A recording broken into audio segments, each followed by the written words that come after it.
The sun beat down mercilessly on the dusty town of Clearwater Springs, its rays turning the main street into a shimmering ribbon of heat. Sarah Matthews wiped the sweat from her brow as she stepped out of the general store, her arms loaded with supplies for the ranch.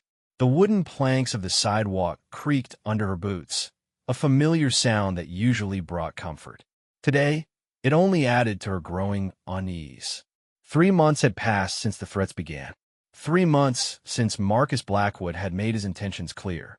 The wealthy cattle baron wanted her family's land, and he wasn't the type of man who took no for an answer. Sarah's father had built the Double M Ranch from nothing, clearing every acre with his own hands, and she'd be damned if she'd let some greedy businessman steal it away. Miss Matthews called out Mrs. Henderson from across the street. The elderly woman hurried over, her face creased with worry. "You shouldn't be in town alone, not with what's been happening." Sarah forced a smile, though her heart hammered against her ribs. "I can take care of myself, Mrs. Henderson. Besides, it's broad daylight.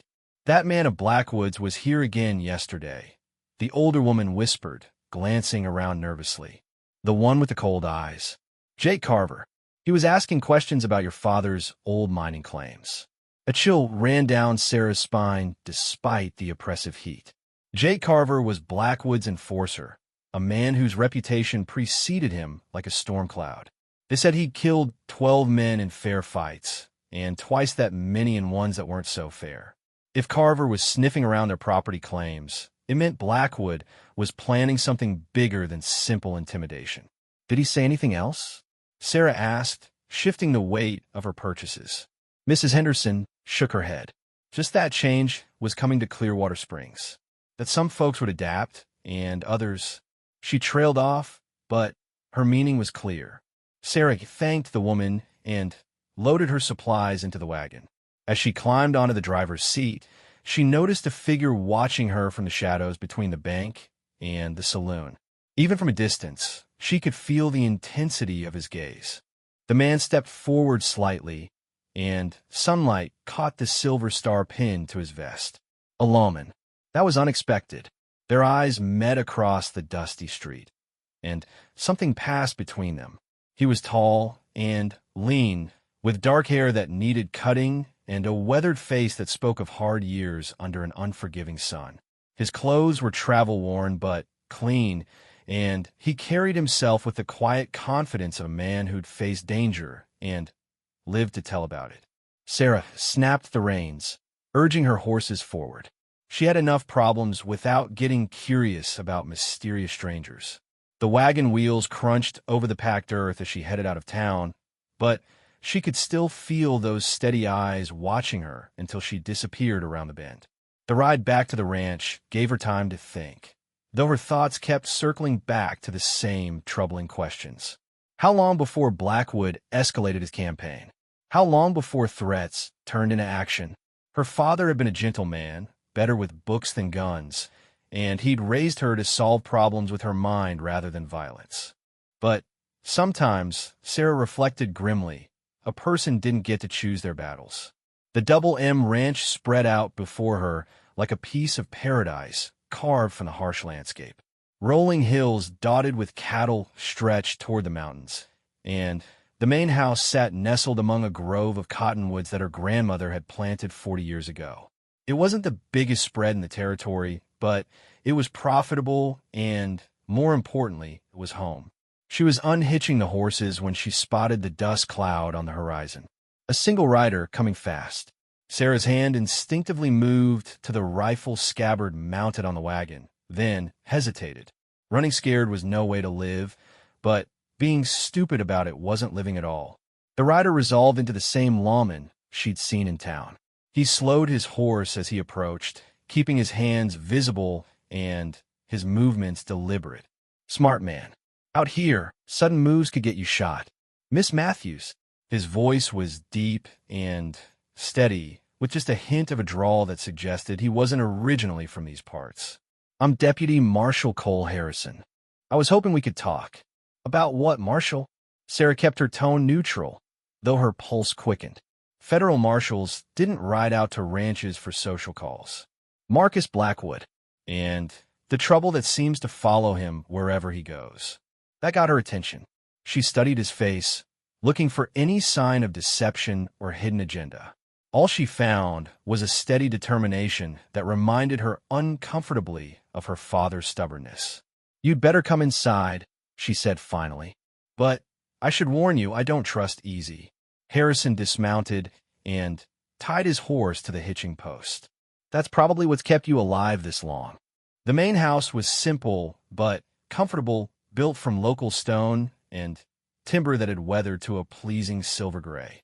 Sarah led him into the kitchen, where coffee was always warming on the stove.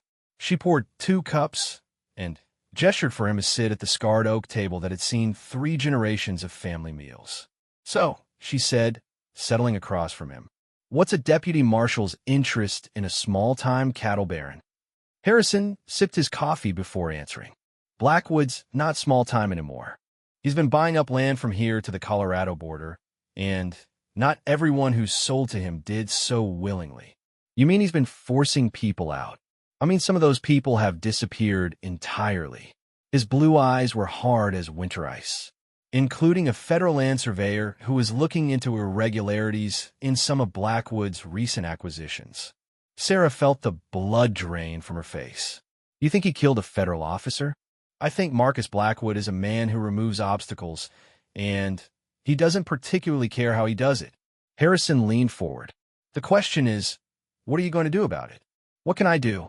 I'm one woman trying to hold on to a ranch that's been in my family for 40 years. You're not alone." His words carried a weight of conviction that surprised her. "There are others, Miss Matthews. People who've been hurt by Blackwood's operations. People who are willing to stand up and fight back." Before Sarah could respond, the sound of approaching hoofbeats cut through the afternoon air. Multiple riders coming fast and making no attempt at stealth. She and Harrison exchanged grim looks. "Expecting company?" he asked, his hand moving instinctively toward his sidearm. "Not the kind I'd invite for supper." Sarah moved to the window and peered through the curtains. Her blood turned to ice water. "It's Carver, and he's brought friends." 6 riders pulled up in front of the house, dust swirling around their horses' hooves like smoke from a funeral pyre. Jake Carver sat his horse with the easy grace of a born killer, his pale eyes scanning the ranch buildings with professional interest. The men with him were cut from the same cloth, hard-faced gunmen who sold their skills to the highest bidder. "Sarah Matthews," Carver called out, his voice carrying clearly in the still air. "We need to talk." Harrison stood, checking his weapon with practiced efficiency. "Stay behind me," he murmured. But Sarah was already moving, her grandfather's shotgun in her hands. "This is my land, Marshal. My fight." She stepped onto the front porch, the weapon held ready, but not quite threatening. "Not yet. Say your piece, Carver, then get off my property." Carver's thin lips curved in what might have been a smile. "Now, Miss Matthews, that's no way to greet visitors, especially when we've come with such a generous offer. The answer's the same as it was last month. The double M isn't for sale." "Things change," Carver said softly. His gaze shifted to the house, and Sarah knew he'd spotted Harrison through the window. New circumstances arise. Sometimes a person needs to reconsider their position. "My position is just fine, thanks." "Is it?" Carver dismounted with fluid grace, his hand resting casually on his gun, "but because from where I sit, it looks like you're in an awful precarious situation. Isolated ranch, no neighbors for miles, just a woman all alone trying to work land that's too big for her." The threat was clear, but Sarah held her ground. "I'm not alone." "No." Carver's eyes glittered with amusement. "You mean the federal man hiding in your kitchen? Marshal Harrison, isn't it?" Sarah's heart sank. If Carver knew about Harrison, it meant they'd been watched, probably for days. Which meant this wasn't a casual intimidation visit. This was something else entirely. "Come on out, Marshal," Carver continued. "No sense skulking around when we're all friends here." Harrison stepped onto the porch, his badge catching the sunlight. He moved with the deliberate calm of a man who'd been in similar situations before, but Sarah could see the tension in his shoulders. "Carver," Harrison nodded. Should have known you'd be involved in this. Now that hurts my feelings, Marshall. I'm just a businessman, same as anyone else. Businessmen don't usually travel with 5 armed men. Carver chuckled. Dangerous country, Marshall. A man needs protection. His expression turned serious. Speaking of which, you might want to consider your own position here. Federal jurisdiction's a tricky thing. Wouldn't want you to overstep your bounds. My bounds extend to wherever crimes against federal law are being committed, Harrison replied evenly. And threatening federal officers is definitely a crime. Who's making threats? Carver spread his hands innocently. I'm just having a conversation with Miss Matthews about a business proposition. Sarah had heard enough. The business is concluded. You're trespassing on private property, and I'm asking you to leave. Asking. Carver's voice dropped to a whisper that somehow carried more menace than shouting would have. Miss Matthews, you seem to be under the impression that you have choices here. Let me clarify the situation. He gestured, and his men spread out in a loose semicircle, hands hovering near their weapons. The message was unmistakable. Mr. Blackwood has made you a fair offer for this property, Carver continued.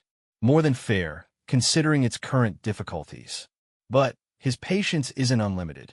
Neither is his generosity. What difficulties? Sarah demanded. Carver's smile was razor-thin. Well, there's the matter of your water rights, for instance. Seems there might be some question about their validity. And then there's the issue of those mining claims your daddy filed. A lot of paperwork gets lost over the years. A lot of documents go missing. The implications hit Sarah like a physical blow. Blackwood wasn't just trying to force her off the land. He was systematically destroying the legal foundation of her claim to it. Without clear water rights, and with contested mining claims, the Double M would be worthless. That's impossible, she breathed. Those documents are filed with the territorial government. Documents can be amended, Carver said smoothly. Corrected. Updated to reflect new information. It's amazing what a thorough review can uncover. Harrison stepped forward. You're talking about tampering with federal records. That's a hanging offense in this territory. Now, Marshall, you're making accusations without proof. That could be considered slander. Carver's hand inched closer to his gun. Might be better if you just rode on back to wherever you came from and forgot about this little conversation. The tension stretched taut as a guitar string. Sarah could feel the violence hanging in the air like the smell of rain before a storm. One wrong word, one sudden movement, and bullets would start flying. She was a decent shot, but 6 against 2 wasn't odds that any sane person would take. Hurry, spare me the wait, she said suddenly, her voice cutting through the silence. The words came from somewhere deep inside, a desperate gamble born of pure instinct. Every eye turned to her. Carver's face showed confusion, then something else. Something that looked almost like recognition. What did you say? His voice was sharp with sudden interest. Sarah's mind raced. She'd spoken without thinking, but now she realized why those particular words had come to her. They were part of a phrase her father used to mutter in his sleep during his final illness. She'd never understood what they meant, but seeing Carver's reaction, she realized they might be more important than she'd ever imagined. Nothing, she said quickly, just thinking out loud. But Carver was studying her with new intensity. Your father ever mentioned the Clearwater mine to you, Miss Matthews? The one that flooded back in '73. I don't know what you're talking about. I think you do. Carver remounted his horse, his manner suddenly urgent. I think you know more than you're letting on. And I think Mr. Blackwood would be very interested in having a longer conversation with you about it. He wheeled his horse around, gesturing for his men to follow. This isn't over, Miss Matthews. Not by a long shot. You've got 3 days to reconsider Mr. Blackwood's offer. After that, he shrugged. Well, sometimes accidents happen on isolated ranches. Terrible shame when they do. The 6 riders thundered away, leaving only dust and the echo of threats hanging in the air. Sarah stood frozen on the porch, her grandfather's shotgun trembling in her hands. The words that had tumbled from her lips seemed to have changed everything, though she couldn't understand how or why.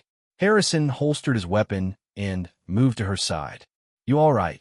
I don't know, she admitted. Did you see his face when I said that? It was like I'd struck him. What did those words mean? The ones about sparing you the wait. Sarah shook her head helplessly. I don't know. My father used to say them sometimes, but he never explained what they meant. I always thought they were just the rambling of a sick man. And this mine Carver mentioned? The Clearwater mine was abandoned before I was born. There was an accident, a cave-in that flooded the main shaft. 3 men died. Sarah frowned, searching her memory. One of them was named Harrison. Cole's head snapped up. Harrison? You're sure? Thomas Harrison. He was why? Do you know that name? Cole was quiet for a long moment, staring out at the horizon where Carver's dust cloud was finally settling. Thomas Harrison was my father, he said finally, and I've been looking for answers about his death for 20 years. The revelation hit Sarah like a thunderbolt. The federal marshal standing in her yard wasn't just investigating Blackwood's current crimes. He was seeking justice for something that had happened before she was even born. And somehow, impossibly, her father had known something about it. My father never mentioned knowing anyone named Harrison, she said slowly. Maybe not by name, but those words you spoke, they mean something. And whatever it is, it's important enough that Jake Carver is willing to kill for it. Sarah sank into one of the porch chairs, suddenly exhausted.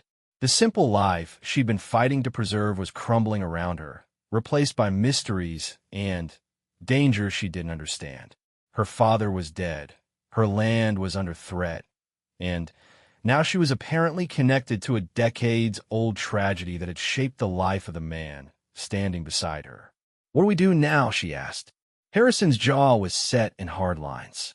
We find out what really happened at the Clearwater mine. And we stop Marcus Blackwood before he destroys anyone else.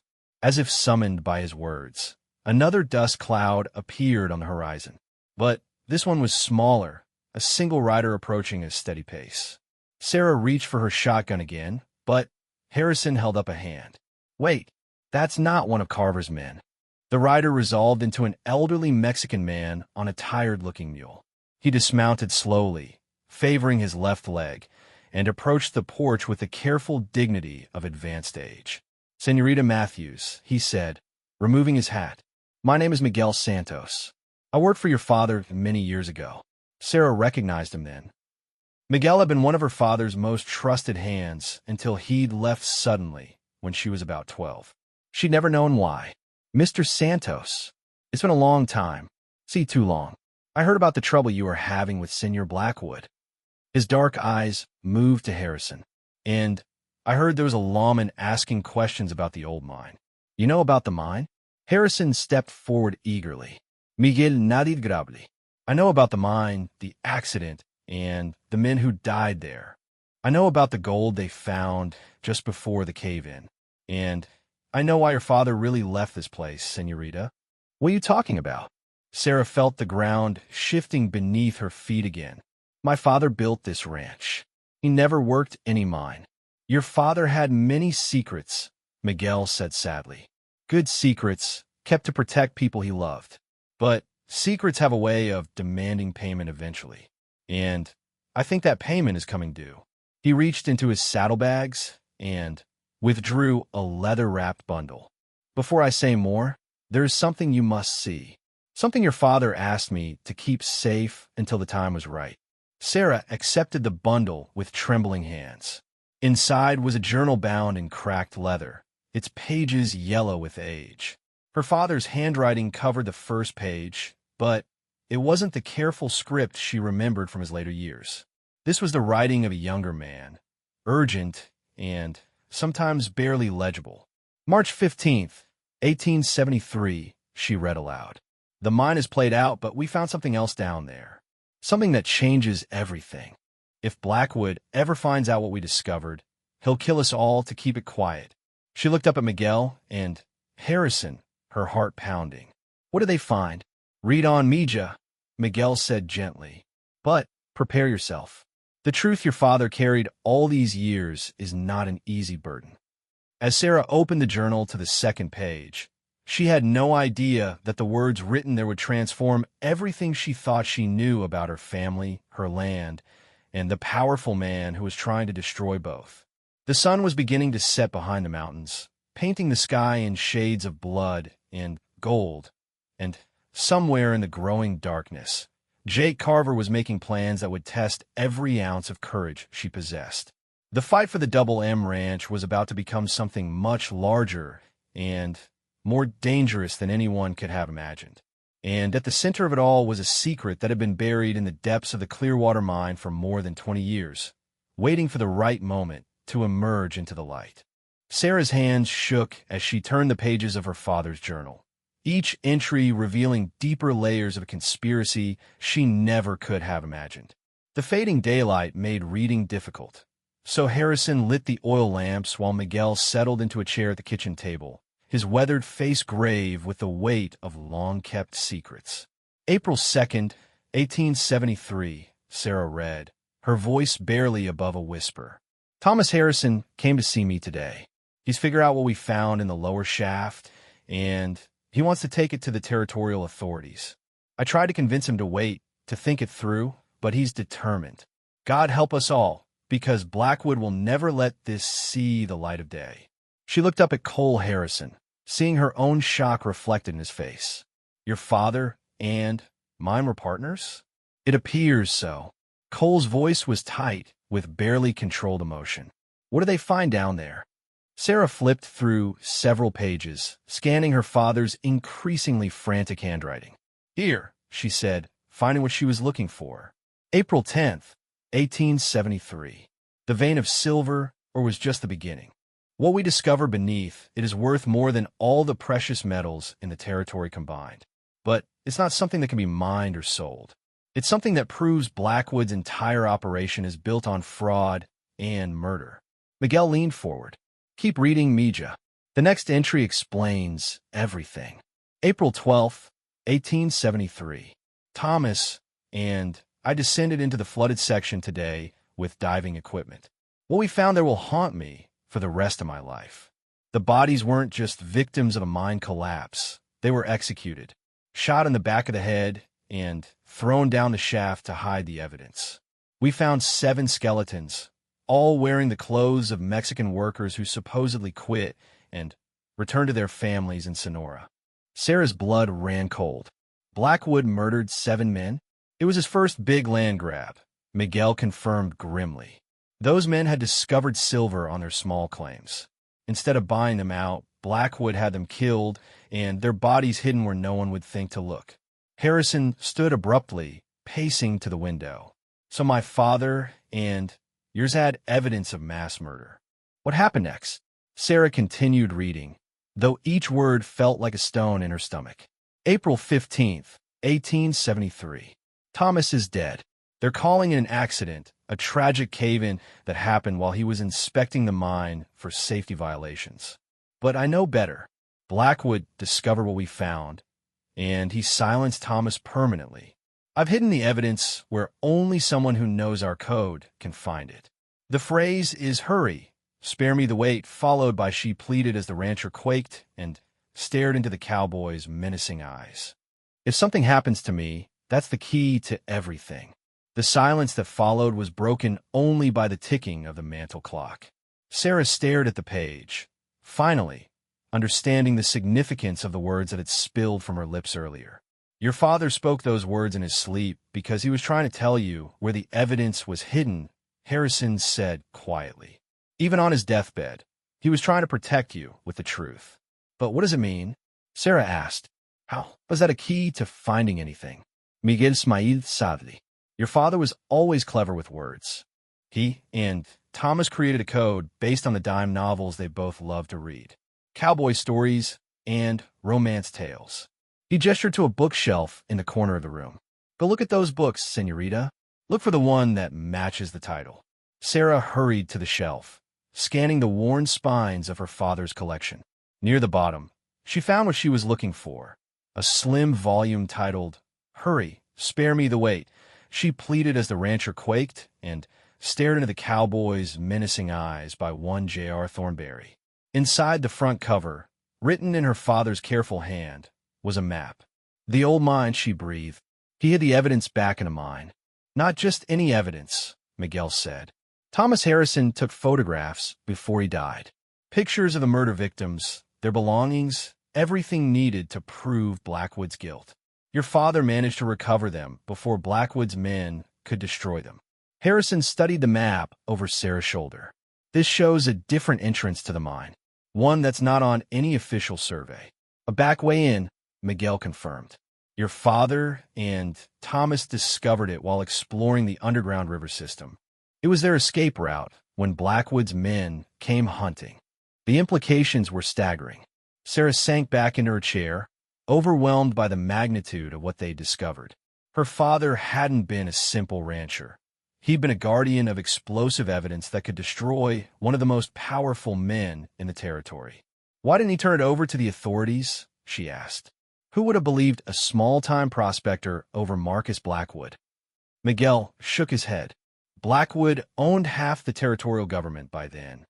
Your father was waiting for the right moment, the right lawman who couldn't be bought.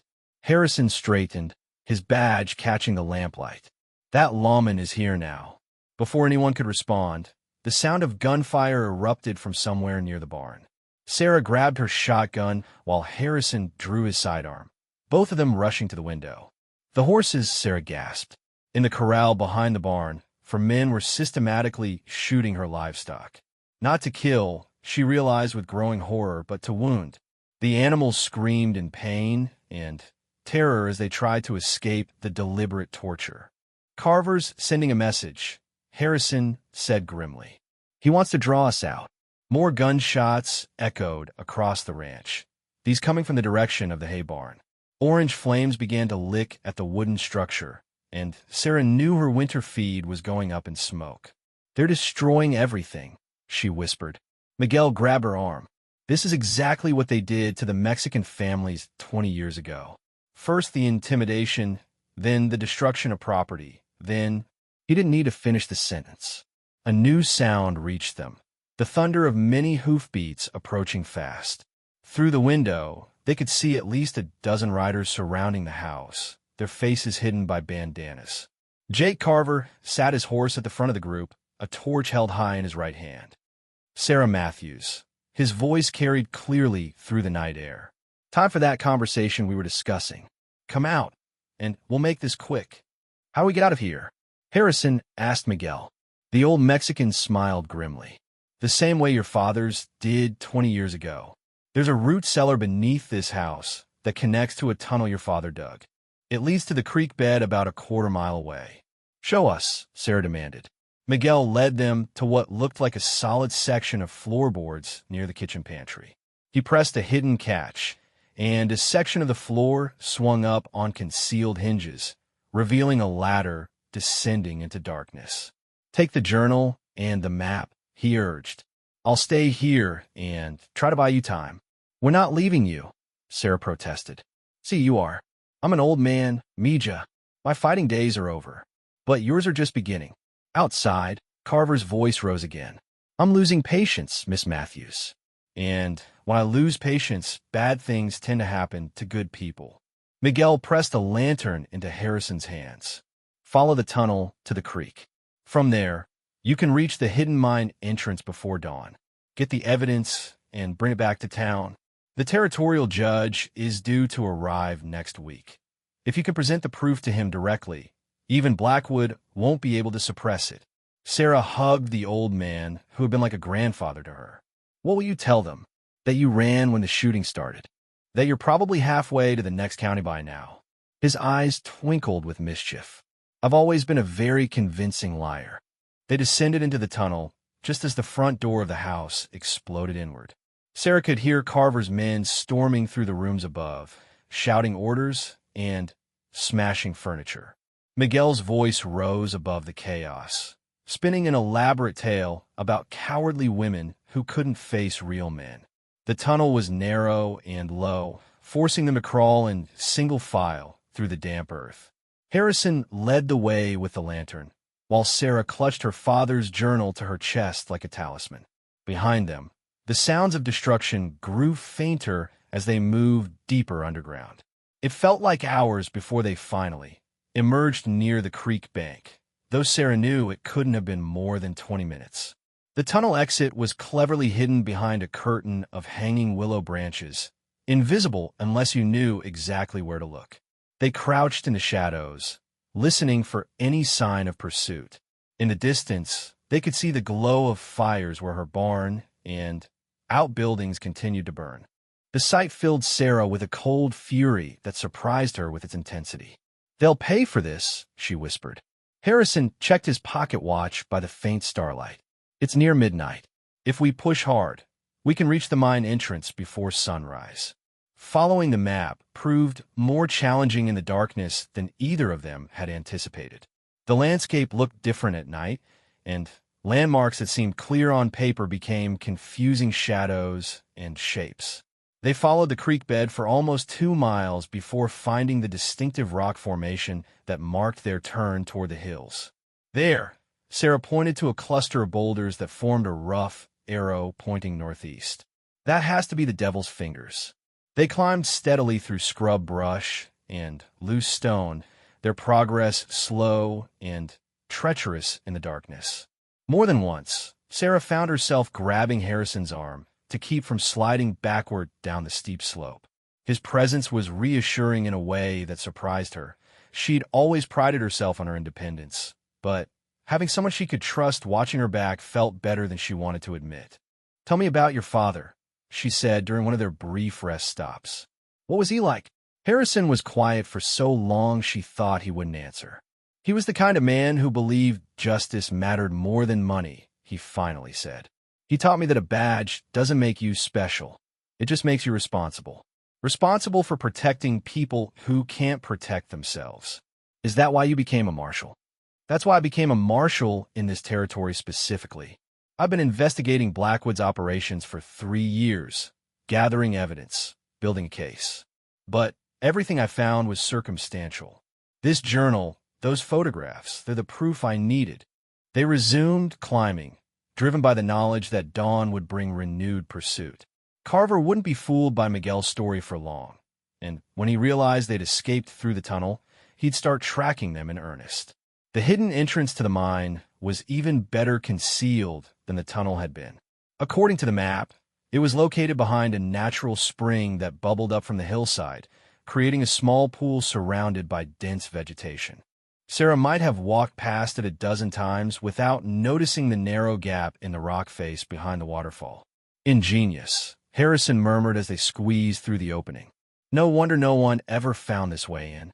The passage opened into a natural cave system that had been expanded and reinforced with timber supports. Their lantern light revealed mine cart tracks leading deeper into the mountain, though the rails were red with rust and the wooden ties were rotting away. "The main shaft should be about half a mile in," Sarah said, consulting the map again. "The photographs are hidden in what my father called the sanctuary chamber." They followed the abandoned tracks through a maze of branching passages. Some led to played-out or veins, others to storage areas where mining equipment sat, gathering dust.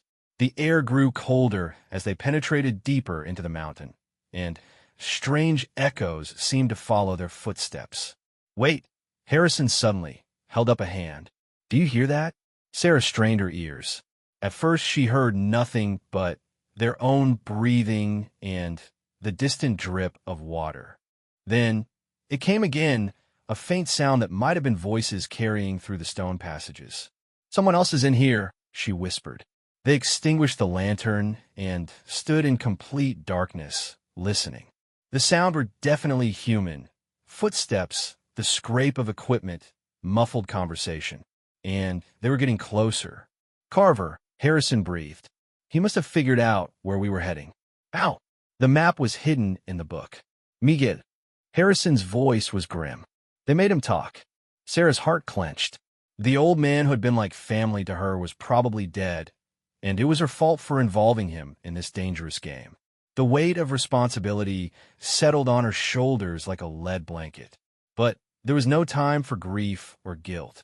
Light was beginning to filter through the passages ahead of them, and she could make out individual voices now. Carver's definitely, and at least 3 others. They were armed, and they were hunting. The sanctuary chamber can't be much farther, Sarah whispered. If we can get there first. It doesn't matter if we can't get out again, Harrison pointed out. They'll have men watching all the entrances by now. Then we go deeper. There has to be another way out of this mountain. They crept forward in the darkness, feeling their way along the tunnel walls. The minecart tracks served as a guide, leading them steadily downward toward the flooded lower levels where her father and Thomas Harrison had made their grisly discovery. The sound of their pursuers grew louder, and Sarah realized with growing dread that Carver's men were spreading out, systematically searching each branch of the tunnel system. It was only a matter of time before they were cornered. Then, Harrison grabbed her arm, pulling her into what felt like a side passage. "In here," he whispered urgently. They stumbled through absolute darkness until Sarah's outstretched hands touched rough stone walls on both sides. They were in some kind of natural fissure in the rock, barely wide enough for one person. Harrison lit a match, and in its brief flare, Sarah saw that the passage continued upward at a steep angle. "A chimney," Harrison murmured as the match burned out. "It might lead to the surface." They began to climb, using handholds carved into the rock by some long-dead miner. The going was treacherous in the dark, and more than once Sarah felt loose stone give way beneath her feet. But the alternative was certain capture, and she'd rather die in a climbing accident than give Carver the satisfaction of taking her alive. Behind them, lights began to flicker in the main tunnel. Their pursuers had reached this section of the mine, and it wouldn't be long before someone noticed the side passage. "Faster," Harrison urged from above her. Sarah's lungs burned, and her arms ached, but she forced herself to keep climbing. The chimney seemed to go on forever, a vertical shaft bored through solid rock by some ancient geological process. Just when she thought she couldn't climb another foot, she felt a current of fresh air on her face. "We're almost there," Harrison called down softly. They emerged onto a narrow ledge on a mountainside, just as the first gray light of dawn began to paint the eastern sky. Far below them, they could see the main entrance to the Clearwater mine, where several horses were tethered. Carver had indeed brought a substantial force to hunt them down. "Look," Sarah pointed to a wisp of smoke rising from the valley floor. "That's where the house was." Harrison put a comforting hand on her shoulder. "We'll make them pay for what they've done. I promise you that." But even as he spoke, Sarah could see more riders approaching along the valley road. Blackwood himself, she realized, recognizable even at this distance by his expensive clothes and the pure white horse he always rode. The cattle baron had come to oversee the final phase of his plan personally. "He's not taking any chances," she murmured. "Neither are we." Harrison studied the terrain below them with a tactical eye. "There's a game trail leading down the far side of this ridge. If we can reach it without being spotted, we might be able to circle around behind them. And then what? We're still two people against an army." Harrison's smile was cold as winter wind. "Then we even the odds. Your father wasn't the only one who kept secrets, Sarah. I've got friends in this territory, men who've been waiting for the chance to take Blackwood down. All I need to do is get word to them." As if summoned by his words, a hawk's cry echoed across the morning air. It came again, and Sarah realized it wasn't a hawk at all. It was a signal. Someone was calling from the trees at the base of the ridge. Harrison cupped his hands around his mouth and answered with a similar call. A moment later, a figure emerged from the forest below and waved them down. "Who is that?" Sarah asked. "Back up," Harrison replied grimly. "And about time, too." They began the careful descent toward their mysterious ally, unaware that Jake Carver had also heard the signal calls and was already moving to intercept them. The chase through the mountains was far from over, and the most dangerous part of their ordeal was yet to come. The figure waiting for them at the base of the ridge was not what Sarah had expected. Instead of another lawman or one of Harrison's federal contacts, she found herself face to face with a Comanche warrior whose weathered features spoke of at least 60 years under the desert sun.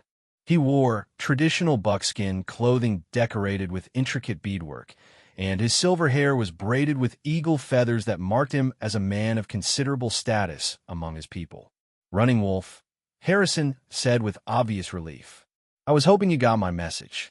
The older man's dark eyes studied Sarah with penetrating intensity before he spoke. "Your words reached me, Marshal Harrison. But you did not tell me the daughter of James Matthews would be with you." Sarah stepped forward, confused. "You knew my father?" "I knew him well." Running Wolf's English was precise, with only the faintest trace of accent. 23 years ago, when I was younger and more foolish, I led a war party against the first white settlement in this valley. Your father could have had us all shot when we were captured. Instead, he spoke for mercy at our trial. He said any man defending his people's land was acting with honor. The revelation added yet another layer to the mystery surrounding her father's past. I never knew he was involved in anything like that. James Matthews was involved in many things that required courage, Running Wolf replied, including helping my people recover sacred artifacts that Blackwood stole from burial sites on what is now his land. Harrison looked grim.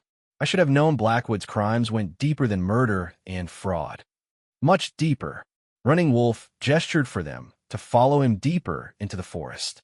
For 20 years, he has desecrated the resting places of my ancestors, selling sacred objects to collectors in the East. Your father and Thomas Harrison were gathering evidence of these crimes when they died. They walked in silence for several minutes, moving through thick stands of pine and aspen that provided excellent cover from any watchers on the mountainside above. Sarah's mind reeled with each new revelation about her father's hidden life. The gentleman who had raised her had apparently been involved in a web of resistance against Blackwood that spanned decades and included people from every walk of life. "Where are we going?" she finally asked.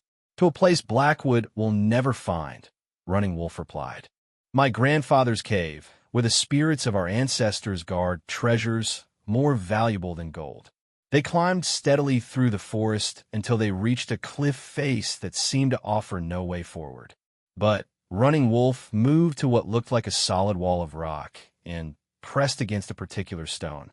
A section of the cliff swung inward on hidden hinges, revealing a passage that had been skillfully disguised to look like part of the natural rock formation. "Impressive," Harrison murmured as they followed Running Wolf into the hidden cave. The interior was larger than Sarah had imagined, with multiple chambers branching off from the main cavern.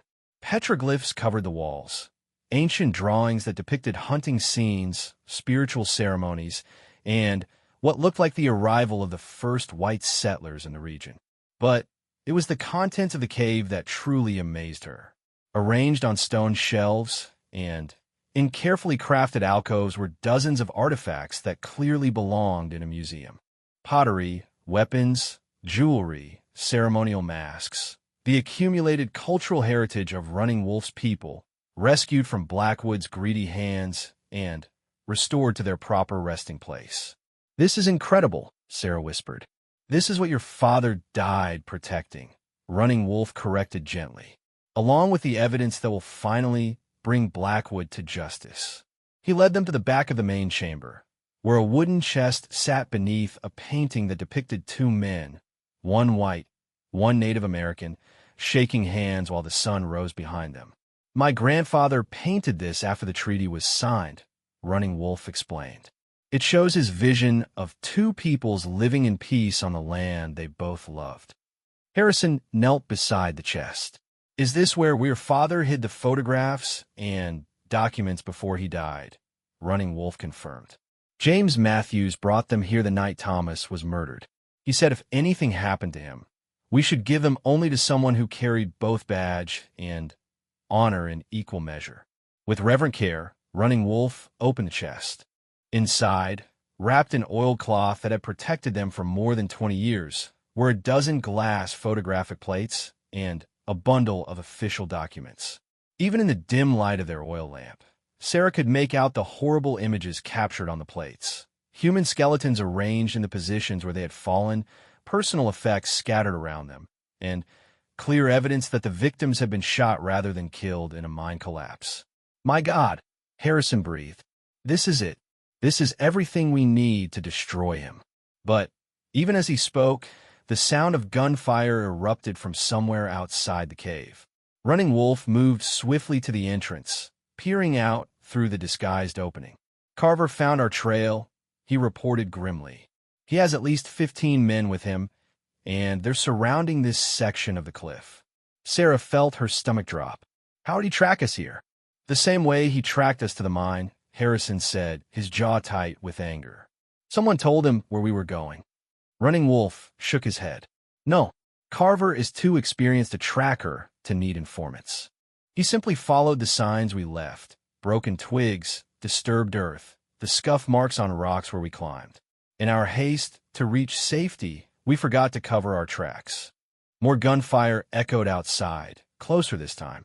Carver's men were systematically working their way up the cliff face, checking every possible hiding place. It was only a matter of time before they found the hidden entrance. Is there another way out? Harrison asked. There is, but it involves crossing territory that Blackwood's men are almost certainly watching. Running Wolf moved to another chamber and returned with 3 rifles and several boxes of ammunition.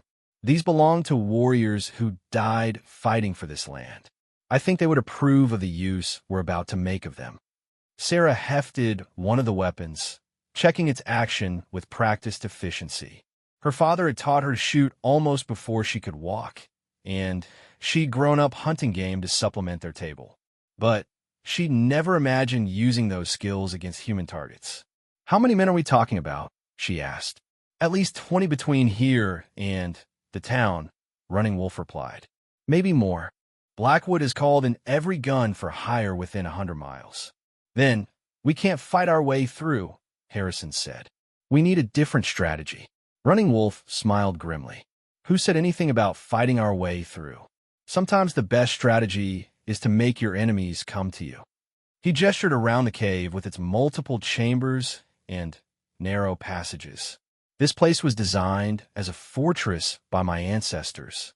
One man with a rifle can hold off a dozen attackers from the right position. And we have something else working in our favor. What's that? Sarah asked. Blackwood doesn't know we have the evidence yet. As far as he knows, we're still trying to recover it from the mine. He wants us alive, so we can tell him where it's hidden. Harrison caught on immediately, so we let them capture one of us. Someone who can lead them into a trap. I'll do it, Sarah said without hesitation. Absolutely not. Harrison's response was immediate and emphatic. It has to be me, she insisted. I'm the one they really want. Carver thinks I know something about the mine, about what my father discovered. If you or Running Wolf surrender, they'll just torture you for information and then kill you. But they need me alive. Running Wolf nodded slowly.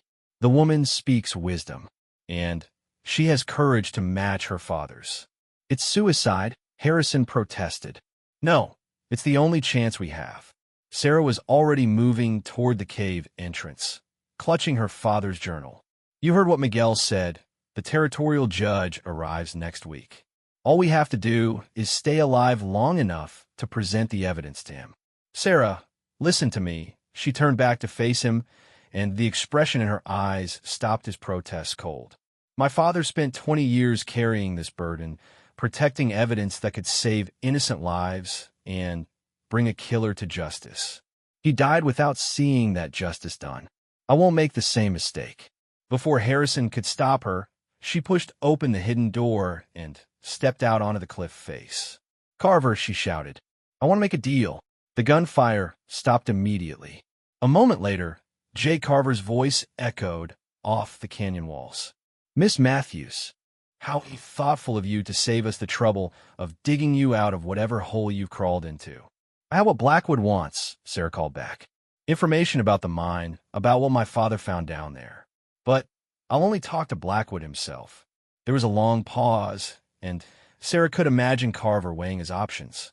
Taking her to Blackwood meant a long ride back to town, with multiple opportunities for rescue or escape. But refusing to do so meant risking the loss of the very information they were all killing for. You'll come down here unarmed, Carver finally replied. And you'll come alone. Fair enough. Sarah began climbing down the rocky slope, moving slowly and keeping her hands visible. Behind her, She knew Harrison and Running Wolf were taking up positions to cover her retreat if things went badly. Carver waited for her at the base of the cliff, his pale eyes studying her with predatory interest. He was flanked by 4 of his men, all heavily armed, and watching the rocks above for any sign of an ambush. "Where are the marshal and the Indian?" Carver demanded. "Dead," Sarah lied smoothly. "Rockslide caught them when you started shooting. I'm the only one who made it out alive." Carver's expression suggested he didn't entirely believe her, but he apparently decided it didn't matter. "You're going to tell Mr. Blackwood everything you know about what your father found in that mine. And you're going to do it with a smile, because if you don't cooperate, I'll make sure your death is memorable for all the wrong reasons."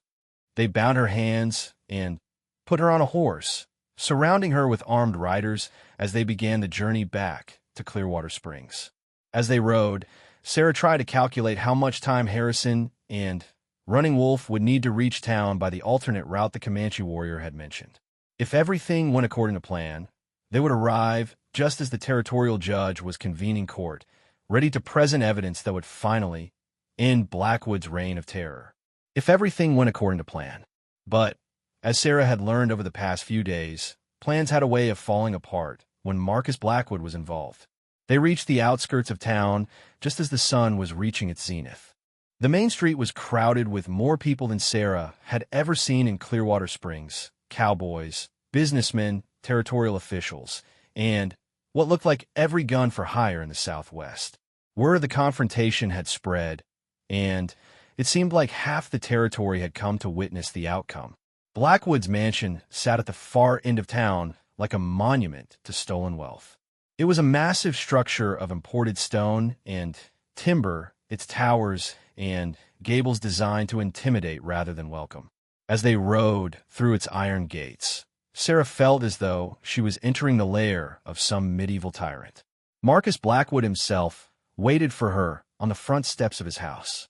He was a large man in his 50s with silver hair and the kind of soft hands that came from never doing honest work. His clothes were expensive and perfectly tailored, but no amount of finery could disguise the cruelty in his dark eyes. "Miss Sarah Matthews," he said as Carver's men hauled her from her horse. "At last we meet properly. I've heard so much about you." "I'll bet you have," Sarah replied, keeping her voice steady despite her racing heart. Blackwood gestured for her to follow him inside. "Cool, we have a great deal to discuss, you and I. 20 years' worth of conversation, in fact." The interior of the mansion was as ostentatious as its exterior: crystal chandeliers, imported carpets, paintings that had probably been stolen from their original owners. But what caught Sarah's attention was the collection of Native American artifacts displayed like hunting trophies throughout the main hall.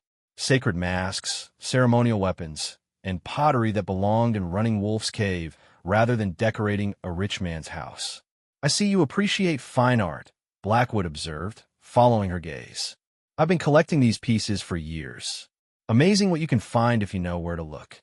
Amazing what you can steal if you don't care about honor," Sarah replied. Blackwood's smile didn't waver, but something cold flickered in his eyes. "Honor is a luxury for people who can afford it, my dear. I've always been more practical in my approach to life." He led her into a study lined with law books and business ledgers. A massive oak desk dominated the room, its surface covered with maps of the territory and what looked like surveyor's reports. "Please sit down," Blackwood said, settling into a leather chair behind the desk. "Can I offer you something to drink? You must be tired after your adventure in the mountains." "I didn't come here for refreshments," Sarah said, remaining standing. "You want to know what my father found in the Clearwater mine? I'm willing to tell you, but only if you agree to leave my land alone." Blackwood leaned back in his chair, steepling his fingers. "I'm afraid it's not that simple anymore, Miss Matthews. You see, your little escapade with Marshal Harrison has created complications that extend far beyond a simple land dispute." "What do you mean?" "I mean that certain territorial officials are starting to ask uncomfortable questions about my business practices. Questions that I cannot afford to have answered." His voice hardened. "So you're going to do more than simply tell me what your father found. You're going to help me make sure those questions are never asked again. Sarah felt a chill of dread. You're talking about killing a federal judge. I'm talking about protecting my investments, Blackwood corrected smoothly. Judge Morrison arrives tomorrow to investigate complaints about my land acquisitions. If he were to have an unfortunate accident before he could begin his inquiry. You're insane, Sarah whispered. I am practical. And you, my dear Miss Matthews, are going to help me stage that accident. Because if you don't, I'll make sure that every person who has ever shown you kindness dies slowly and painfully.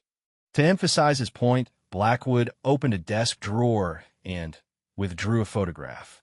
Sarah's blood turned to ice water when she saw what it depicted. Miguel Santos, bound and barely conscious, in what looked like the basement of this very house. He's alive, Blackwood said casually. For now. Whether he remains that way depends entirely on your cooperation. Before Sarah could respond, the sound of gunfire erupted from somewhere in the town. Blackwood frowned and moved to the window, peering out at the street below. What the devil? His words were cut off as one of his men burst through the study door. Mr. Blackwood, we've got trouble. That marshal is back, and he's got half the territorial militia with him. Sarah's heart leaped with hope, but Blackwood merely smiled. How convenient. It seems Marshal Harrison has decided to make my job easier by bringing Judge Morrison directly to me. He turned back to Sarah.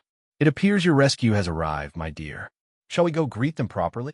They moved to the front of the house, where Blackwood's small army of gunmen was taking up defensive positions. Through the windows, Sarah could see federal troops surrounding the mansion, their blue uniforms a stark contrast to the dusty street. At their head rode Cole Harrison, his badge glinting in the afternoon sunlight. But it was the man riding beside him that made Sarah catch her breath. Judge Morrison was younger than she'd expected, with the kind of steel-gray eyes that suggested he'd seen plenty of frontier justice in his career. And behind him, barely visible in the shadows between two buildings, she caught a glimpse of Running Wolf with a rifle trained on the mansion's front door. Marshal Harrison, Blackwood called out through an open window. How good of you to join us. I was just having tea with Miss Matthews. Perhaps you'd like to join us? Release her, Blackwood, Harrison shouted back. You're surrounded, and Judge Morrison has federal warrants for your arrest. Warrants? Blackwood laughed. Based on what evidence? The ravings of a disturbed woman who's clearly suffered some kind of mental breakdown after losing her family ranch. Sarah realized with growing dread that Blackwood was planning to claim she was insane, that everything she'd told the authorities was the product of a delusional mind. Without the physical evidence from the cave, it would be his word against hers, and everyone knew whose word carried more weight in territorial courts. But then Running Wolf stepped into view, and Sarah saw that he was carrying the wooden chest from the hidden cave. The photographic plates and documents that would finally expose Blackwood's crimes were less than 50 yards away from the man who had killed to keep them buried. I think you'll find our evidence quite compelling, Judge Morrison called out. Particularly the photographs of murder victims you thought would never be found. For the first time since Sarah had met him, Marcus Blackwood looked genuinely shaken. His face went pale, and she could see his hands trembling slightly as he reached for the gun in his desk drawer. This isn't over, he snarled, pressing the weapon against Sarah's temple. Even if they have evidence from 20 years ago, they can't prove I was involved. But they can watch you die for their interference. The study door exploded inward as Jake Carver kicked it open. But instead of coming to his employer's aid, the gunfighter had his weapon trained on Blackwood himself. Sorry, boss, Carver said with his thin smile. But Judge Morrison made me a better offer. Full pardon for testimony against you, plus a federal marshal's badge when this is all over. Blackwood's face contorted with rage. You treacherous. He never finished the sentence. The gun in his hand went off, but his shot went wild as Sarah threw herself sideways. Carver's return fire was precise and final, dropping the cattle baron to the expensive carpet in a spreading pool of blood. The silence that followed seemed to last forever. Then Harrison was there, gathering Sarah into his arms while Running Wolf solemnly presented the evidence that would finally bring justice to the victims of the Clearwater Mine massacre. As the sun set over the mountains that evening, Sarah stood on the front porch of her rebuilt ranch house, watching the last of Blackwood's hired guns ride out of the territory under federal escort. Judge Morrison had been thorough in his investigation, and the evidence from Running Wolf's cave had proven even more damning than anyone had expected. Not only had they found proof of the 7 murders, but also documents showing that Blackwood had been systematically defrauding the territorial government for decades. Land grants bought with forged papers, mining claims filed under false names, water rights stolen through intimidation and bribery.